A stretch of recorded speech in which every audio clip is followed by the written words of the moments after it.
नमस्ते।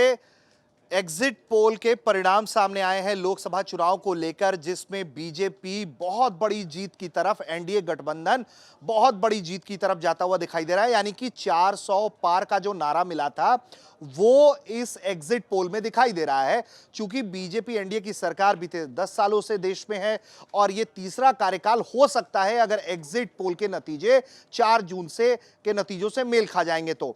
ऐसे में जो बाजार है भारत का, शेयर मार्केट का बाजार, जो यहां के निवेशक है, जो भारतीय लोग हैं, उन्हें किस तरह का लाभ मिलने जा रहा है इस सरकार से, इसके साथ ही साथ भारतीय बाजार और विदेशों से जो कनेक्शन है, जो विदेशी व्यापार है, उस पर किस तरह का असर पड़ेगा, इसे लेकर हम आज समझने की कोशिश करेंगे। दो मेहमान बिजनेस तक से हमारे साथ जुड़ रहे हैं। बिजनेस तक से प्रवीण जी हैं और रजत जी हैं। रजत जी मार्केट एक्सपर्ट हैं, प्रवीण जी जो हैं वो बिजनेस सेक्टर के एक्सपर्ट हैं। तमाम सवाल लेने की शुरुआत करेंगे। तो सबसे पहले रजत जी से हम शेयर मार्केट, भारतीय बाजार की बात कर लेते हैं। तो रजत जी ये बताइए, भारतीय बाजार, ये जो एग्जिट पोल है उससे क्या लग रहा है आपको, क्या हो सकता है आपका इस तरह के एग्जिट पोल के नतीजे अगर 4 जून को देखने को मिलेगा, या फिर बाजार की ओपनिंग कल मंडे है तो कल बाजार खुलेगा, तो भारतीय निवेशक इसमें से क्या निकाल के देख रहे हैं? जी, किसी बहुत ही ज्ञानी आदमी ने बोला है, पुष्पा एक मूवी थी उसमें, तो उसमें यही बोला है कि पुष्पा नाम सुन के क्या फ्लावर समझे क्या? फ्लावर नहीं, फायर है, मैं फायर। तो वही होगा मंडे को, बहुत ही ज़बरदस्त तेज़ी देखने को मिलेगी इंडियन मार्केट्स में, ये बात तो तय है। और बुल्स इसमें पूरे चार्ज हो गए। देखिए, अगर तो आती ना 353 या फिर 332, तब तो मामला हो सकता था कि हम कहते छोटी मोटी तेज़ी बनेगी। यहाँ तो आंकड़ा छू रहा है 401, जो कि एग्जिट पोल्स बता रहे हैं। तो अगर 400 के आसपास का कोई आंकड़ा आ गया, जो रिफ्लेक्ट हो गया अगर ये फाइनल आउटकम में, तो उसके बाद बाजार में एक तरफा चाल बनेगी। वो इसलिए क्योंकि जो आप इस वीडियो में शुरू में बोल रहे थे कि विदेशी निवेशक अभी बढ़ चढ़ कर पार्टिसिपेट कर ही नहीं रहे। ऐसा नहीं है कि वो भारतीय बाजार में इन्वेस्टमेंट नहीं करना चाहते थे, वो करना चाहते थे, लेकिन वो रुके इसीलिए हुए थे कि वो इलेक्शंस का आउटकम देखना चाह रहे थे। 10 साल अगर कोई गवर्नमेंट किसी देश में काम करती है और एक बहुत ही कांटे की टक्कर एक्सपेक्टेड थे, इस बार होती हुई नजर आएगी। वो कांटे की टक्कर तो कहीं दिखती भी नहीं है अब। और जैसा कि प्रधानमंत्री मोदी ने प्रेडिक्ट किया था कि 400 पार, उसी के आसपास के एग्जिट पोल दिखा रहे हैं। तो अब विदेशी निवेशकों का कॉन्फिडेंस अगर यहाँ से बढ़ता है तो हमारे बाजार को कोई रोक नहीं सकता, क्योंकि नेट शॉर्ट यानी कि बिकवाली वही करके चल रहे थे इंडियन मार्केट्स पे। तो हम यही एक्सपेक्ट कर रहे हैं कि विदेशी निवेशकों की होगी वापसी। एक तो ये ट्रिगर बहुत बड़ा काम करेगा, और उसके बाद घरेलू इन्वेस्टर्स तो वैसे ही खरीदते चले जा रहे हैं। अब ऐसे मूड माहौल में होता क्या है कि जो मंदी वाले जो सौदे होते हैं वो निपटते हैं सबसे पहले, तो पहले तो वो उनकी तरफ से खरीदारी देखने को मिलेगी, और उसके बाद तेजी वाले सौदे अलग। तो ये दो तरफा तेजी देखने को मिल सकती है मार्केट में, और हम ये एक्सपेक्ट कर रहे हैं कि लाइफ हाई पे, रिकॉर्ड लेवल्स पे इंडियन मार्केट जाते हुए नजर आएंगे। हो सकता है कि 23,100, 23,200 जो आज तक का ऐतिहासिक स्तर है, यहाँ पर मार्केट खुले, यानी कि 600-700 पॉइंट्स की बढ़त के साथ इंडियन मार्केट सोमवार के सत्र में खुल सकता है, और उसके बाद की तेजी बाद में देखेंगे। पहले तो सोमवार को शुरुआती जो एक तेजी वाला मूड माहौल है उससे हमको गुजरना पड़ेगा, और जो भी मंदी करके गए हैं उनके लिए तो बहुत अच्छी खबर है नहीं, लेकिन जिनके पास भी तेजी की पोजीशन है तो यही एक्सपेक्टेशन है मार्केट में, ये एक्सपेक्टेशन है कि बहुत ही बड़े धमाके के साथ इंडियन मार्केट्स सोमवार के सत्र में खुलेगी। इस पर मैं आगे भी सवाल लूंगा, लेकिन प्रवीण जी को भी मैं जोड़ लूँ इस बातचीत में। तो प्रवीण जी, आंकड़े आप भी देख रहे हैं, हम लोग निजी स्तर पर भी बातचीत कर रहे थे कि ये जो आंकड़े आएंगे तो वो बाजार किस तरफ जा सकता है और इसका क्या ग्लोबल इम्पैक्ट होगा। इंडिया इस वक्त से जिस तरह से ओपन मार्केट दिखाई दे रहा है सभी को, और जिस तरह की खरीदारी भारत भी कर रहा है बड़े स्तर पर, हम देख रहे हैं तेल के सेक्टर में, या जिस तरह के दूसरे ग्रीन एनर्जी में डील्स कर रहा है इंडिया, तो विदेश के लिए क्या है भारत के इस चुनावी नतीजे के पिटारे से, अगर ये एग्जिट पोल रहता है, यही 4 जून को नतीजों में तब्दील होता है, ऐसा ही कुछ, तो विदेशी बाजार क्या देख रहा है फिर भारत के साथ, क्या उम्मीद करेगा? देखिए, सबसे बड़ी बात यह है कि भारत के फंडामेंटल्स स्ट्रॉन्ग हैं। पिछले 5, 7, 10 साल में फंडामेंटल्स स्ट्रॉन्ग हुए हैं। इंडिया का अगर आप फॉरेक्स रिजर्व भी देख लीजिए तो वो 645-646 बिलियन डॉलर पे अभी है। गोल्ड की लगातार आरबीआई परचेज कर रहा है। फर्स्ट क्वार्टर में अभी मैं देख रहा था 822 टन गोल्ड इंडिया के पास गोल्ड का रिजर्व है क्या कि इन्हीं फंडामेंटल्स के बूते जो कुछ सेक्टर हैं, स्पेसिफिक हैं, चाहे आप देख लीजिए ईवी हो गया, रिन्यूएबल एनर्जी हो गया, आपका सेक्टर हो गया, डिफेंस हो गया, इन सेक्टर्स में भारत और प्लस आत्मनिर्भर भारत का जो बात है कि सरकार एक्सपोर्ट करेगी defence equipment, defence arms and ammunition को, तो ये पूरे वर्ल्ड वाइड ग्लोबल, और इसके साथ ही एक चीज़ ये भी होगी कि जो ग्लोबल एफडीआई जो इंडिया में है, एफडीआई में कुछ कमी आई है अभी पीछे के टाइम में, उसमें फॉरेन जो इन्वेस्टर्स हैं उन्होंने एफडीआई निकाला है भारत से।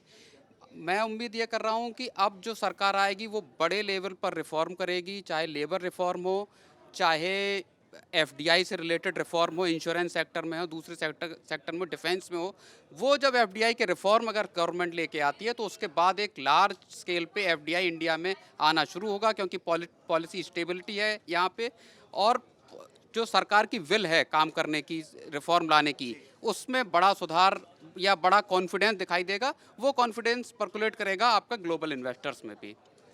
तो अब अगला सवाल रजत जी आपसे है मेरा, कि आप जिस तरह से कह रहे थे कि मार्केट बहुत बिल्कुल रिकॉर्ड पर जाएगा और जिस तरह की हम उम्मीद कर रहे हैं कि क्या हो सकता है, तो फिर अगर इस तरह जिस तरह की ये नतीजे प्रिडिक्ट हम कर रहे हैं, देश के गृह मंत्री ने भी कहा था कि भाई बाइंग कर लीजिए 4 तारीख को, तो फिर वो छप्पर फाड़, हाँ बिल्कुल, ऑपरेटर थक जाएंगे सौदे पंच कर करके 4 जून के बाद। अब वो वाली भविष्यवाणी अगर सच्ची हो गई तो मुझे लग रहा है आप सेक्टर्स पूछने की बात कर रहे हैं। मैं बिल्कुल मैं आ रहा हूँ उस सवाल पे कि ये जो स्ट्रॉन्ग गवर्नमेंट के आने का शेयर मार्केट पर जो असर पड़ेगा, क्योंकि अगर फ्लेक्सी रहता है, अगर गवर्नमेंट में गठबंधन में है तो मार्केट बहुत डल होता है, बहुत ज़्यादा उम्मीदें नहीं होती, डर ज़्यादा रहता है कि इनस्टेबिलिटी है।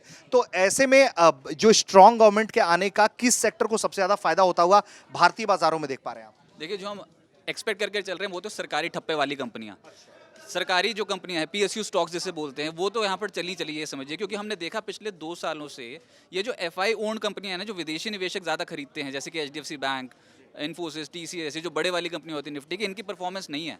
पिछले अगर 2 साल का ट्रैक रिकॉर्ड देखोगे, सरकारी कंपनियों का बोलबाला है। और ये सिर्फ मोदी सरकार के कार्यकाल में ऐसा हुआ, पहले ऐसा होता ही नहीं था कि सरकारी कंपनियों को पूछता नहीं था। ये डिविडेंड के लिए यूज होती थी वाली कंपनियां कि भैया पड़े रहेंगे स्टॉक, कोई बात नहीं, उसके बाद तो बस पड़े हैं हमारे, तो डिविडेंड आ रहा है तो ठीक है, बैंक में पैसा रख दो, नहीं तो फिर सरकारी कंपनी में रख दो। अब तो री रेटिंग हो चुकी है ना, बहुत सारी ऐसी कंपनियां, आपको मिसाल के तौर पे Coal India, ONGC, NTPC, power grid, कतार लगी हुई है। तो इन कंपनियों के जो स्टॉक्स होंगे वो तो रडार पर हैं। उसके बाद फिर उन्हीं सरकारी कंपनियों में, जैसे कि प्रवीण जी बोलते हैं डिफेंस में प्रधानमंत्री मोदी जी के नाम से आप कई बार सुन चुके, उनके मुंह से कई बार सुन चुके हो। एक कंपनी का नाम वो है हिंदुस्तान एरोनॉटिक्स।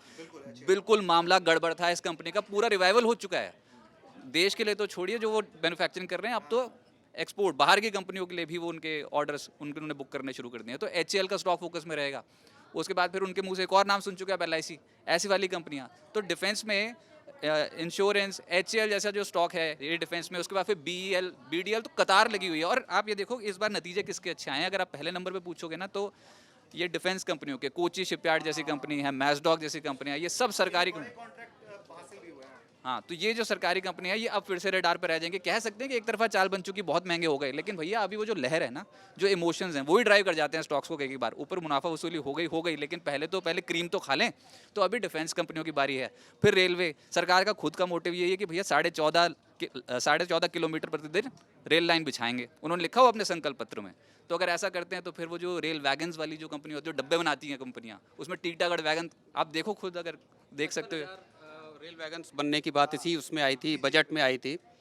लेकिन इसमें एक बड़ी चीज़ ये भी है कि क्या गवर्नमेंट की जो इतनी बड़ी कंपनियां हैं जिनकी वैल्यूएशन बहुत बढ़ गई है इस ड्यूरेशन में, समझना ये भी होगा कि क्या सरकार डिसइन्वेस्टमेंट करना शुरू करेगी इन कंपनियों का। क्या एचएएल में और डिसइन्वेस्टमेंट होगा, क्या आईडीबीआई बैंक का डिसइन्वेस्टमेंट होता, क्योंकि इस मोर्चे पे गवर्नमेंट पिछले 4-5 साल से जो टारगेट देती है और वो जो टारगेट अचीव होता है उसमें एक गैप है। सरकार टारगेट अचीव डिसइन्वेस्टमेंट का नहीं कर पाई है। बड़े बड़े टारगेट दिए गवर्नमेंट ने। अब जब वैल्यूएशन बढ़ गई, जब शेयर चढ़ गए हैं, क्या सरकार इनमें शेयर बेचती है, क्या सरकार अपना स्टेक कम कर दी है, ये एक बड़ी बात होगी जो देखना होगा। बात है, देखिए अभी 2.11 लाख करोड़ रुपीस आरबीआई ने दे दिए सरकार को एज अ गिफ्ट, मान लीजिए। एकदम से प्रॉफिट आ गया, अचानक से वरदान मिल गया। हाँ, वरदान मिला और आरबीआई ने इलेक्शन से पहले सरकार को दे दिए 2.11 लाख करोड़ रुपीस। तो उससे ना डिसइन्वेस्टमेंट का उतना, वो जो एक टारगेट होता है ना, अगर वो मीट ना भी कर पाए तब भी ठीक, ऐसे वाला मूड माहौल है। लेकिन सरकार को पता है कि भैया जब हर चीज़ महंगी है, सब खरीदने को तैयार है और हमारी बल्ले बल्ले हो रही है, स्टॉक मार्केट में हमारी बहुत तेज़ है, तो यही तो मौका है बेचने का। तो ऐसे ही मूड माहौल में बेच डालो थोड़ी सी कंपनियां ऊपर। तो फिर इस समय अगर वो ये स्टॉक मार्केट के खिलाफ सरकार कुछ नहीं करेगी, ऐसा लग रहा है इसमें। उसमें जो पीएसयू कंपनियां हैं उनसे 1,26,000 करोड़ मिल रहे हैं, 2,11,000 करोड़ रुपए मिले हैं, आरबीआई दे रहा है 1,26,000 करोड़ रुपए का डिविडेंड। तो यही वही सवाल है कि क्या सरकार, अगर आपको 1,26,000 करोड़ रुपए जैसा डिविडेंड इतना बड़ा एक फिस्कल में मिल रहा है, तो आप क्यों अपना स्टेक सेल करेंगे? शेयर चढ़ रहे हैं, सरकार बूस्ट कर रही है कंपनियों को, तो ये बिल्कुल। अब एक एक सवाल लूंगा, ज्यादा नहीं, आप लोगों को फ्री भी करूंगा, आप लोगों के साथ हमने भी असाइनमेंट्स हैं। तो आप प्रवीण जी, आपसे सवाल मैं लूंगा कि जो दुनिया के कौन से ऐसे देश आप देख पा रहे हैं जिसको लेकर भारतीय व्यापार बाजार में बहुत ज्यादा वो उम्मीद की तरफ से देख रहा है, तो कौन से ऐसे देश हो सकते हैं जिसका रुझान भारत की तरफ ज्यादा हो सकता है? क्योंकि हम चाइना से भी कॉम्पिटिट कर रहे हैं और स्टेबल गवर्नमेंट आने का मतलब है कि बाजार पर भी एक अच्छा असर पड़ता है।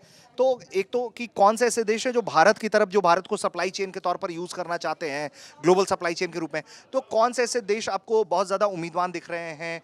और दूसरा ये, जैसे आपने डिफेंस सेक्टर्स की बात की, तो ये तो डिफेंस सेक्टर और बड़ी बड़ी बातें हो गई। इंफ्रा जैसे क्षेत्रों में भी क्या हो सकता है? किस तरह के बूम आने की उम्मीद की जा सकती है? छोटे जो स्कीम्स सरकार चलाती है अपने लेवल पर, उसमें किस तरह की बूम आप देख पा रहे हैं? सर देखिए, मैं आपको बताऊं, जैसे अभी बजट आया था 2024-25 के लिए, जो इंटरिम बजट आया था, उसमें सरकार ने 11 लाख करोड़ रुपए का केपेक्स रखा। वो पूरा पैसा आप मान लीजिए कि इंफ्रा पे खर्च होना है। अब जो बजट आएगा जुलाई में, उसमें हो सकता है इस नंबर को और बढ़ा दिया जाए केपेक्स का, तो वो पैसा इंफ्रा पे आएगा। इंफ्रा में अभी अडानी है, इन जैसी कंपनियां हैं, हो सकता कुछ बड़ी कंपनियां आएँ। दूसरा फील्ड है सेमीकंडक्टर का, जहाँ पे यूएस से लेके यूरोपियन कंट्रीज से लेके आपका जो ईस्टर्न साइड की कंपनियां देश हैं, वहाँ की क्योंकि ताइवान एक थ्रेट भी महसूस कर रहा है, तो वहां से भी कुछ बिल्कुल बिल्कुल। उसमें क्या है कि सरकार ने अभी 76,000 करोड़ रुपए की सब्सिडी दी है सेमीकंडक्टर लगाने के लिए। ये हो गया इलेक्ट्रॉनिक मैन्युफैक्चरिंग सर्विसेज, ईएमएस की कंपनियां, उसमें आपका जैसे एप्पल की कॉन्ट्रैक्ट पे मैन्युफैक्चरिंग हो रही है, ये सेक्टर भी बूम करेगा यहाँ पे। और जो कंपनियां हैं वो इंडिया में आके, चाहे आपका टेलीकॉम गियर हो, यहाँ पे जो मैन्युफैक्चरिंग है इलेक्ट्रॉनिक ईएमएस का, वो सेक्टर मुझे लगता है कि वहाँ पे, और ईवी प्लस उसमें अगर हम और कर दें, इन सेक्टर में बिग बड़ा थ्रस्ट दिखाई दे सकता है। डिजिटल ट्रांजैक्शन से जुड़ी जो कंपनियां हैं ना, उनको भी थ्रस्ट मिलेगा। अब वो पेटीएम का मुद्दा तो अलग है, पेटीएम तो मामला थोड़ा वहाँ फंस गया, लेकिन सरकार ना अपना ही कुछ बड़ा क्रिएट करने के मोड पे रहेगी। और उनको 5 साल मिल गया, उनको पता ही है कि दुनिया जहान को दिखाते हैं कि भैया हमारा जो यूपीआई सिस्टम है बहुत ही मैं ये मान के चल रहा हूँ कि अगले 5 साल में केवल और केवल, अगर हम इकोनॉमिक सेक्टर की बात करें, आर्थिक मोर्चे की बात करें, तो सरकार इतने बड़े रेडिकल रिफॉर्म ला सकती है जो अब तक कभी नहीं देखे गए होंगे, अगर इतनी थंपिंग मेजॉरिटी मिलती है। मुझे लगता है सबसे बड़े रिफॉर्म हो सकते हैं लेबर सेक्टर में, जहाँ पे बहुत सारी चीज़ें पेंडिंग हैं। हायर एंड फायर है, जो एक तरीका है कि आपने आज हायर किया, कल फायर कर दिया एम्प्लॉय को, उसमें लिबरल चीज़ें आ सकती हैं। आपका इंश्योरेंस हो गया, डिफेंस हो गया, अदर सेक्टर्स में एफडीआई को लेके चीज़ें आसान की जा सकती हैं। बिल्कुल।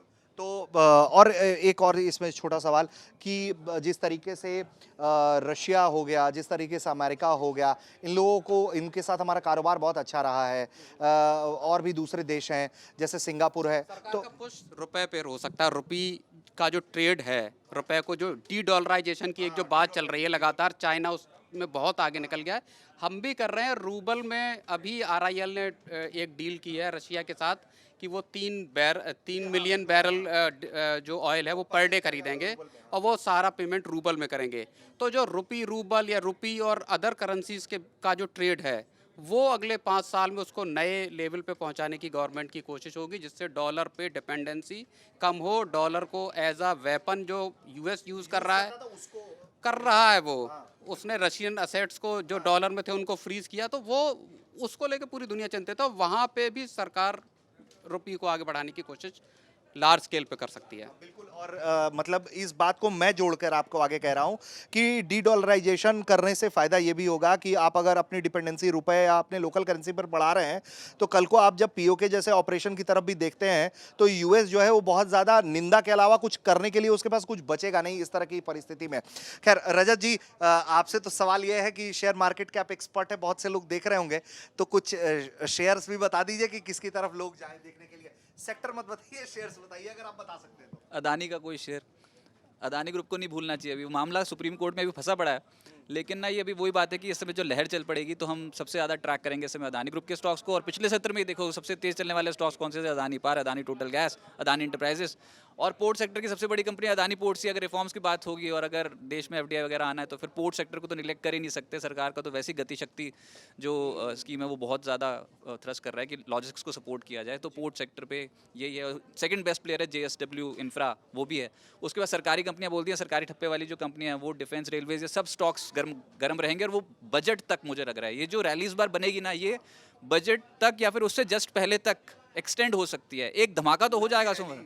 हाँ, ये मोदी रैली भी बोल सकते हैं, ऐसे मोदी 3.0 रैली ऐसा भी बोल सकते हैं। लेकिन अगर ये रैली बनने वाली होगी तो यही जो सरकारी नीतियों से जुड़े हुए जो सेक्टर्स होंगे ना, इंफ्रास्ट्रक्चर, डिफेंस, रेलवेज, ये जो सेक्टर्स होंगे ये डेफिनेटली फोकस में रहने वाले हैं। सरकारी बैंक्स पर नजर रख सकते हैं। सरकारी जहाँ जहाँ नाम आता जा रहा है वो तो आप रेडार पर रखो ही रखो। लेकिन उसके बाद जब ओवर हीट हो जाएंगे तो फिर हम डिफेंसेस की तरफ जाएंगे। इमीडिएटली एफएमसीजी वगैरह से कोई कनेक्शन अभी हमारा नहीं होगा, फार्मा से नहीं होगा, ना ही आईटी से। ये वाले, हाँ आईटी बहुत पिट चुका है तो वो थोड़ा रिवाइव कर सकता है। लेकिन मैं फिर कह रहा हूँ कि सरकारी ठप्पे वाली कंपनियां, अदानी ग्रुप के स्टॉक्स, इंफ्रास्ट्रक्चर स्टोरी से जुड़े हुए स्टॉक्स, ये सब स्टॉक्स जो होंगे बाजार में बहुत तहलका मचाएंगे। और बाजार जब निफ्टी चलेगा तो अभी बैंक निफ्टी नहीं चला है, आपको मैं बताऊं। निफ्टी अगर अभी रिकॉर्ड लेवल्स के पास है, बैंक निफ्टी थोड़ा पीछे दिखाई देता है। बैंकिंग अगर निफ्टी भागा तो फिर प्राइवेट बैंक्स जो बड़े वाले अभी तक थके हैं वो भी चढ़ते हुए नजर आएंगे। 50,000 के पार बैंक निफ्टी अगर जाता है तो बैंकिंग स्टॉक्स बहुत जोश में आ जाएंगे अचानक से। तो ये एक इवेंट है जिसको हम प्ले कर रहे हैं।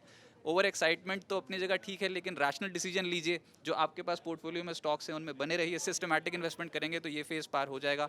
अभी तो जिनके पास है उनको रिवॉर्ड मिलेगा। नई पोजीशन कोई बड़ी इतनी उत्साहजनक स्थिति में नहीं बना लेनी चाहिए।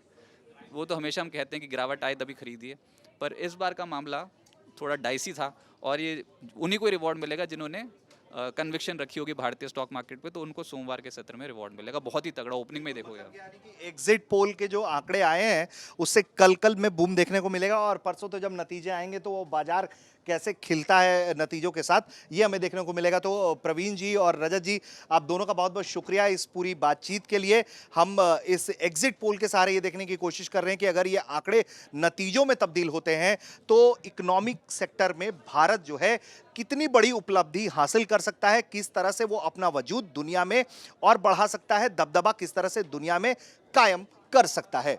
उम्मीद करते हैं कि आपको ये बातचीत पसंद आई होगी।